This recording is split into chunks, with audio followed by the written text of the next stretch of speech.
Hello बच्चों, लेके आए हैं। देखिए, आज आपके लिए कुछ इंपोर्टेंट टॉपिक लेके आए हैं जिसके इलेक्ट्रोकेमिस्ट्री के।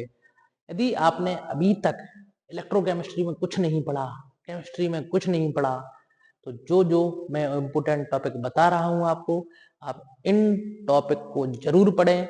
जरूर ही आपका सारा पेपर बहुत बढ़िया तरीके से जाएगा और सारा का सारा चैप्टर भी कंप्लीट हो जाएगा।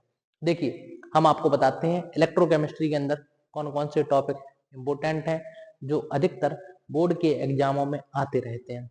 देखिए, यहाँ पे लिखे आए हम अपने पास में इलेक्ट्रोकेमिस्ट्री या विद्युत रसायन दे रखा है। इसके अंदर देखो हमें क्या क्या देखना है। यदि आपने अभी तक चैनल को सब्सक्राइब नहीं किया है तो आप चैनल को जरूर सब्सक्राइब करें और लोगों के बीच में, अपने दोस्तों के बीच में जरूर शेयर करें।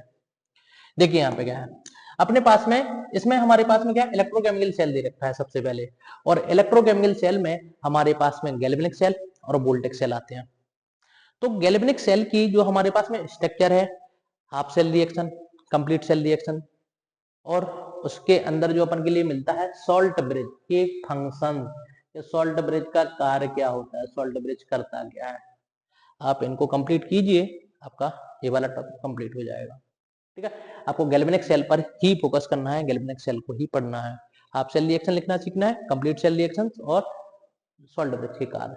आपके पास में डेफिनेशन पूछ ली जाती है किसकी, मानक इलेक्ट्रोड विभव, जिसको हम बोलते हैं स्टैंडर्ड इलेक्ट्रोड पोटेंशियल। डेफिनेशन पूछ ली जाती है, 2 मार्क्स में आ जाती है।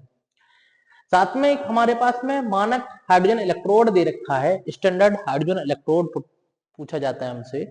इसका ये क्वेश्चन अपने लिए 4 मार्क्स में आता है और हमें यहाँ पे इसका डायग्राम भी बनाना पड़ता है, हमें इसकी सेल रिएक्शन भी लिखनी पड़ती है, साथ में ये भी बताना पड़ता है कि रिवर्सिबल इलेक्ट्रोड क्यों होता है।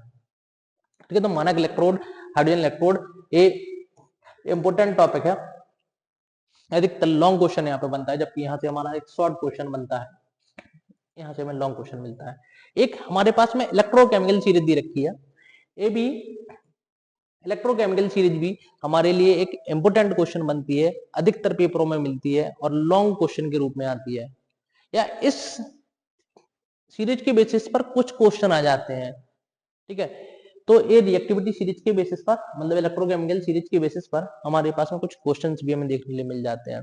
तो आप इलेक्ट्रोकेमिकल सीरीज को भी पढ़ें, साथ में इसके एप्लीकेशंस को भी पढ़ें। ये सिंपल सा क्वेश्चन है, थ्योरेटिकल क्वेश्चंस हैं, इनको आप जरूर करें यदि आपने अभी तक पढ़ाई ही नहीं की है। ये आपसे काफी आसानी तरीके से कंप्लीट भी हो जाएंगे। एक मानक hydrogen electrode, standard electrode potential, और कौन सा विद्युत रसायन श्रेणी, ये जल्दी से हो जाएंगे। इसके बाद एक हमसे रेडॉक्स पोटेंशियल की भी डेफिनेशन पूछ ली जाती है कि हमारे पास में रेडॉक्स पोटेंशियल की डेफिनेशन हमसे पूछ ली जाती है कि रेडॉक्स पोटेंशियल की डेफिनेशन क्या है। तो आपको डेफिनेशन, दूसरा हमारे पास में ये वाली इक्वेशंस है, इस इक्वेशन पर बेस्ड क्वेश्चन भी मिलता है, साथ में इक्वेशन को भी हमें प्रूव करवा ले मिल जाता है। नेक्स्ट इक्वेशन जो अपने पास में दे रखी है, इस इक्वेशन पर बेस्ड क्वेश्चन मिलता है, तो वो भी क्वेश्चन 4 मार्क्स का आता है। सिंपल सा क्वेश्चन होता है, यदि आप इसको कर ले जाएं, तैयार कर लें तो बहुत बढ़िया रहेगा। ये भी हमसे अधिकतर पेपरों में पूछा जाता है। ठीक है, साथ में इसको भी हम बोल देते हैं ई सेल और ई नॉट सेल के बीच में रिलेशन बोल देते हैं। कई बार इक्वेशन का नाम लिख देता है, कई बार हमसे relation between the E cell and E naught cell के बीच में पूछ लेता है। तो आपको ये भी एक क्या है, आपके लिए एक इम्पोर्टेंट टॉपिक दे रखा है, आप इसको जरूर करें, इतनी सारी चीजें ये जरूर आती हैं। ठीक है, इसके बाद देखते हैं हम नेक्स्ट में, अपने पास में एक गिब्स एनर्जी का रिलेशन दे रखा है। गिब्स एनर्जी और इलेक्ट्रोड सॉरी सेल पोटेंशियल के बीच में हमारे पास में रिलेशन दे रखा है। इस पे कभी कभार क्वेश्चन आता है, ज्यादा तो नहीं आता है, लेकिन कभी कभार क्वेश्चन हमें देखने के लिए मिल जाता है। पूछ लेते हैं कि जो हमारा सेल है वो अपना स्पॉन्टेनियस है, नॉन स्पॉन्टेनियस है, स्वतः कार्य करेगा या अस्वतः कार्य करेगा। तो स्पॉन्टेनियस के लिए हमें डेल्टा जी की वैल्यू लेस देन 0 चाहिए पड़ती है। यदि लेस देन 0 मिलेगी तो अपने पास में किसकी वैल्यू क्या होगी, इस एक स्पॉन्टेनियस सेल होगा, स्वतः सेल होगा, अपने आप करेगा। डेल्टा जी की वैल्यू लेस देन 0, तो ई नॉट सेल की वैल्यू क्या अपन को पॉजिटिव मिलेगी। और ई नॉट सेल की जो वैल्यू होती है वो कितनी होती है, E naught cathode minus E naught anode, E naught anode लेकिन दोनों में क्या रखना पड़ता है, हमें रिडक्शन पोटेंशियल को रखना पड़ता है, अपचयन विभव को रखना पड़ता है, तब हमारे लिए ये वाला सूत्र हो जाता है। ठीक है, तो आप इसका भी यूज कर सकते हैं। हमारे पास में अपने पास में लैसेस पूछ लिया जाता है, विद्युत अपघटनी सेल, इलेक्ट्रोलाइसिस, इसका डायग्राम पूछ लिया जाता है, डायग्राम के साथ साथ उसकी रिएक्शन भी पूछ ली जाती है, ये सारी चीजें। इसके बाद छोटी छोटी सी डेफिनेशन है, अधिकतर आपको मिल जाती है। विशिष्ट चालकता, जिसको हम बोलते हैं स्पेसिफिक कंडक्टिविटी, कप्पा, आपने नाम सुना होगा, इस चैप्टर का नहीं पढ़ा होगा तब भी सुना होगा, कप्पा पप्पा की तरह है भैया इसका, कप्पा कप्पा और पप्पा यहाँ से पूछ लिए जाते हैं। सेल नियतांक, सेल कांस्टेंट, डेफिनेशन बिल्कुल चुटकू सी डेफिनेशन आ जाती है। अपने पास में प्रतिरोध, जिसको हम बोलते हैं स्पेसिफिक रेजिस्टेंस, डेफिनेशन आ जाती है। तो छोटी छोटी सी डेफिनेशन से इनको आप कंप्लीट कीजिए, आपके आसानी से पेपर काफी बढ़िया तरीके से जाने वाला है। आप मोलर कंडक्टिविटी, ठीक है, लैम्डा एम के बारे में हमसे पूछा जाता है, इसके बीच में रिलेशन अधिकतर आता है, मोलर कंडक्टिविटी, इक्विवेलेंट कंडक्टिविटी, हर एक पेपर में क्वेश्चन आपको देखने के लिए मिलता है। इक्विवेलेंट कंडक्टिविटी, मोलर कंडक्टिविटी, ये दो चीजें आपको देखने के लिए मिल जाती हैं।